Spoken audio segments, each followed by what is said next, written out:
Monday, July 3rd, 1944. In the woods about 4 miles behind the front, another day of relief bivouacked. Although we have been and are right in the middle of artillery duels with shells flying both ways overhead, at least there is little small arms fire. The snipers have been cleaned out some time ago. I was able to visit with the men who are located in companies around the bivouac area. July 4th, a day not unlike yesterday. We had no doubts about fireworks this 4th of July. There was plenty. A fine crowd at Mass, about 125 in number, 25 confessions, 25 received. Incidentally, my altar is a stretcher supported by about 4 water cans. Said Mass for the men in 2 companies of the 3rd Battalion. About 80 were on hand. 52 confessions, 51 received. I am always happy to be able to hear the confessions of men who are yearning to go and some who are returning to God after years of renegading. We still hold a large section of the beachhead. Soon we should be joined by other regiments and divisions. Then, together, we should be able to clear up the whole peninsula and push on across the country. July 8th and 9th. Went back to the old ground over which we had fought not long ago. Visited about 30 of our boys in the 51st Station and 4th Convalescent Hospital. First Mass on Sunday at 0900 in the 2nd Battalion area, at which about 50 were present, 5 confessions and communions. Because most all our boys are in the front lines, I had them read their missals in the trenches between 0900 and 0930. Only one disadvantage. Every time I began to speak, our artillery would let go of the barrage. Maybe it was just as well. At this point, we were preparing for another attack. Now we have great support and shall advance, please God, with more confidence. Monday, 7:10. Last night we moved into a new sector, and here we are lined up for another major attack. This time, thank God, we shall have plenty of company and tremendous artillery support. Weather permitting, it has been so miserable these past 2 weeks.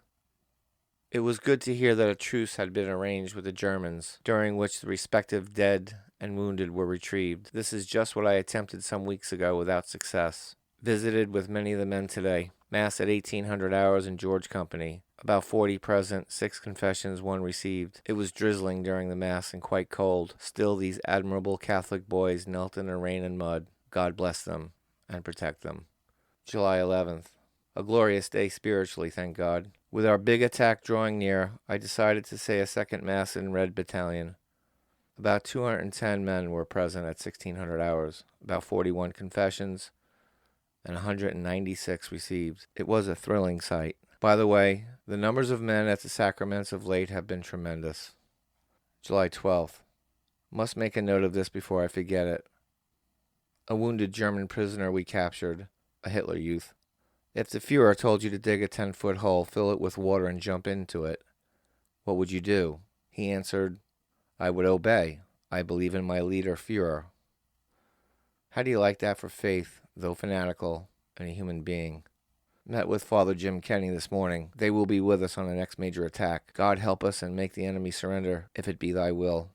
At dusk we advance towards St. Lo. Our progress has been slow but sure. The only big obstruction comes from the well-fortified city's artillery. We have the Hun soldiers on the run, but the Nazi artillery continues to blaze away at us. We are now about 2 miles from St. Lo and are about to surround it. Our objective is of great importance to the Germans, and the enemy seems to be throwing everything he has at us. Even the air artillery from the city is throwing flak at our little observation. On and on we go, nearing our objective mile by mile. The weather and the terrain are favorable to the enemy, insofar as both have tied up temporarily a great deal of our firepower. If we ever hit an open stretch and clear weather, it will be a different story. I still have troubles digging foxholes long enough and wide enough, then trying to get some rest therein when circumstances permit. This is really some fun. July 14th. Our outfit has marvelously accomplished every mission assigned to it, thank God. Today I am rather pensive. I suppose it is natural for me to become saddened at the sight of so many boys I have grown to know and admire. Fine, admirable mothers' sons who have gone before us. I wonder how long a man can go on like this, surrounded by ever-mounting tragedies. Dear God, give me the grace to persevere, and to see thy good and gracious purpose working in all these trials. It is so obvious to these horrible days that never before since seminary days that I have been so close to God. It's just so awful. Even as I write, a barrage of German artillery is landing in the next field. I just go on writing because, thanks to the grace of God, I do not have fear of physical evil. That was mine in the early days of horror. I often wonder what will happen to me. Boy, that last one was close. July 15th and 16th. 2 costly days of advancing and consolidating against stiff opposition. Still, these courageous boys push on relentlessly with heroic fortitude and great spirit.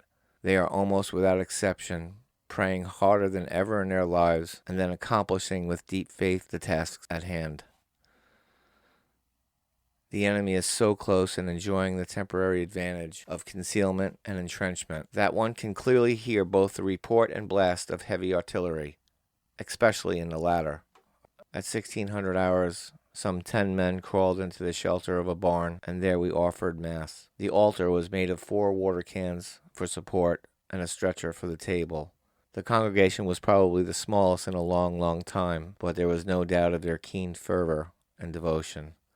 17th July. I'm getting very tired of it all at this point. Soon I shall hardly have a friend left in the old regiment. In fact, for some time now, I have had to introduce myself to large numbers of replacements. This is no longer the old outfit with which I worked for almost 2 years.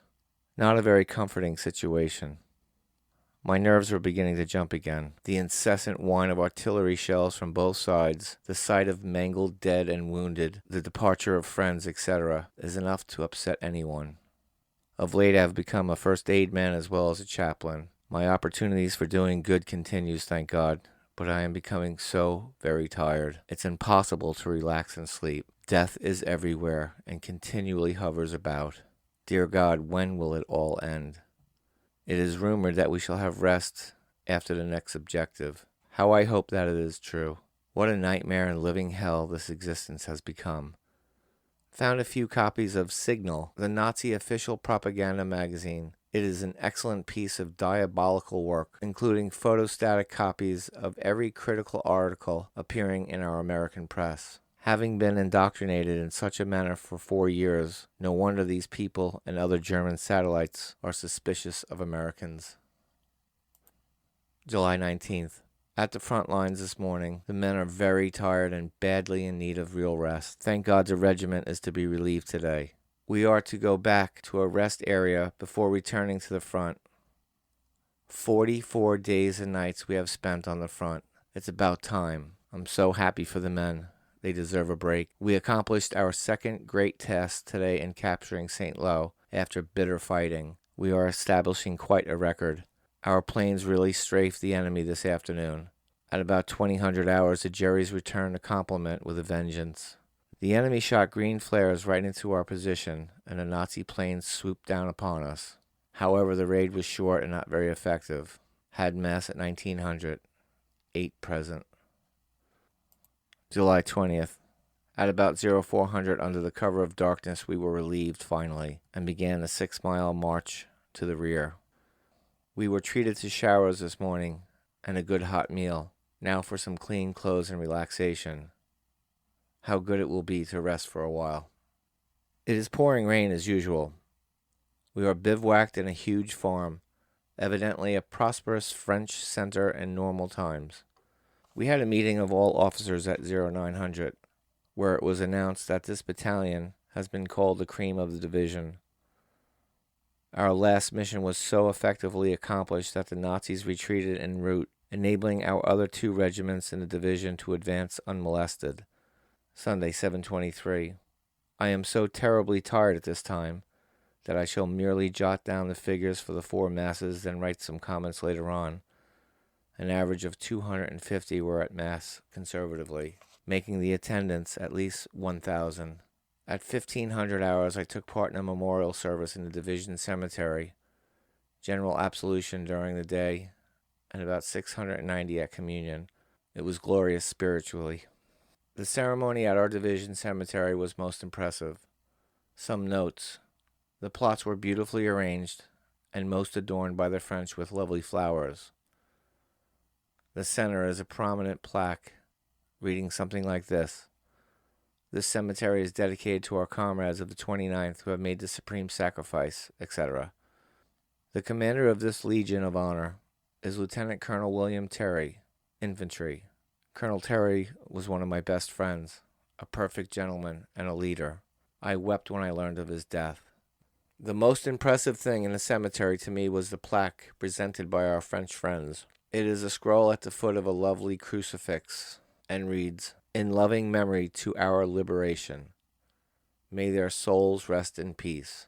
In speaking of the scene to our men at 1700 Mass, for the first time in my life, I publicly just broke down. I saw their faces. I remembered the mangled, the dying who I held, the bodies I anointed. Some of these men, in fact most of them, were kids I have grown to know and love. God bless them. 724. Visited with the men in Howe and George companies this morning. Met and chatted with many new replacements.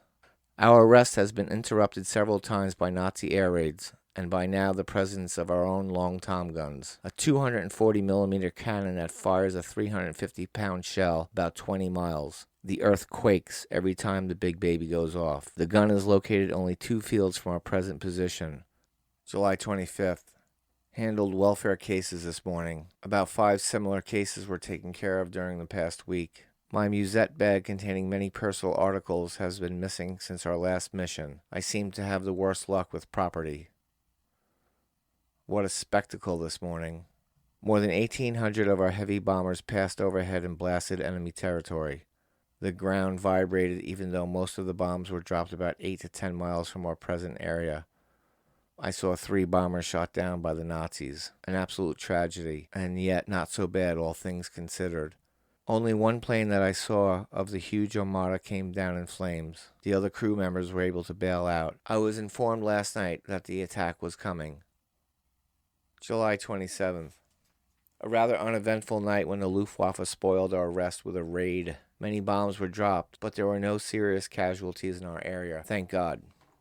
The response of our boys to Mass and the sacraments has been most consoling, especially the large number of long-termers who have come back to God. July 28th and 29th. Here we are all packed up and ready to move. I am now riding my own Jeep as we form part of a motor convoy back to the front lines. We had another Luftwaffe raid last night, larger than that of the previous night. The planes strafed and bombed all around the field in which we were bivouacked. The damage was reported to be very light. On we go, and on foot. I left the Jeep and trailer in the rear echelon. As soon as our tank destroyers knock out the resistance ahead, we shall probably resume the attack. What a changed picture it is for us now. 2 armored divisions and many other infantry divisions are working with us.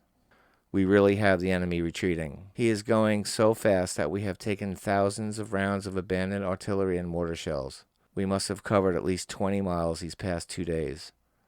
St. Lo, which we captured before our rest, is a horrible mess. The worst devastation I have ever seen. It was unfortunately necessary to demolish the city because it was the enemy communication and supply center for the whole peninsula. We have been heading south these past 2 days, and I should imagine that we are not very far from cutting off the peninsula a second time. Last night we were the victims of a heavy Jerry air attack in which we suffered casualties, and even now he continues to bang away at our lines with long-range artillery. At this moment more of our tanks are rushing to the very front. Must have encountered some more resistance. The country is now open, thank God, and we do have an occasional clear day. If such good fortune continues, we shall really be able to go to town. Our casualties, fortunately, have been very, very light. Dear God, I wish the Germans would surrender, so this awful tragedy might be brought to an end. Sunday, July 30th. I could write a book on the horrors of this day. Briefly, at about 0900, we were treating patients in an old barn when suddenly all hell broke loose, and we were subsequently surrounded by the Germans. The next thing we heard was German voices shouting, "Come out, hands high." I, being nearest the door, led the way shouting, "Nicht schließen, don't shoot." They ordered us to come forward. We walked about 10 yards, and they turned the machine guns on me and the group, killing aid men and patients. I fell down and played dead. The Germans walked past us, searched the aid station, and moved on. Under the cover of our own artillery, I managed to get back into the barn and carry a few living patients along. The next couple of hours were a nightmare.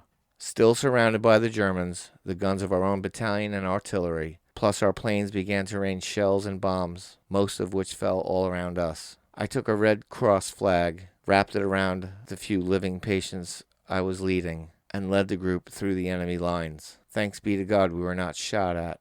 Here I am back in our own battalion, a very tired yet grateful priest.